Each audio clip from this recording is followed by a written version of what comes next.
அதிமுகவோடு திமுக வருகின்ற ஊராட்சி உள்ளாட்சியிலே கூட்டணி வைக்கலாம் என்ற ஒரு பார்வையும் வந்திருக்கிறது. டிடிவி தினகரன் அண்மையிலே சொன்னார், அதிமுக என்ன திமுக என்ன எல்லாம் ஒன்றுதான். கடந்த காலங்களில் 2 பேரும் வலுவாக இருந்தார்கள். இன்றைக்கு புறச்சூழல்களும் களச்சூழல்களும் முற்றிலுமாக மாறி வருகிற போது அதிமுக திமுகவோடு இணையலாமா என்ற கேள்விக்கு இடமே இல்லை. காலம் இதற்கு பதில் சொல்லும். காட்சிப்படுத்துதலும் நிலைகளும் மாறுகிற போது நாமும் மாறிக்கொண்டுதான் இருக்க வேண்டுமே தவிர, நாங்கள் அந்த காலத்தில் இருந்தோம் இப்போதும் அப்படித்தான் இருப்போம் என்று சொல்வது அறிவுடைமையாகாது என டிடிவி தினகரன் கூறியிருக்கிற கருத்து ரொம்ப முக்கியம். அவர் இப்போ எடப்பாடிக்கு நெருக்கமாக இருக்கார்.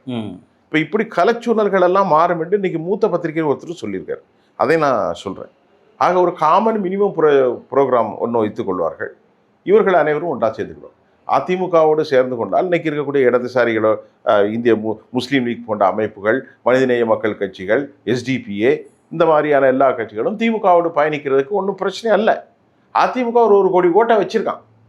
அதிமுகவுக்கும் திமுகவுக்கும் 17 லட்சம் ஓட்டு தான் கம்மியாக இருக்குது. அதிமுக காரன் போட மாட்டான் திமுகன்னு சொல்ல முடியாது. சில நேரத்திற்கு போட்டாலும் போட்டுருக்கோம். இப்போ இந்த மாதிரி களச்சூழல்கள் வரும் நாட்களில் பெரும் மாறுதலை தமிழ்நாட்டில் கொடுக்கும்.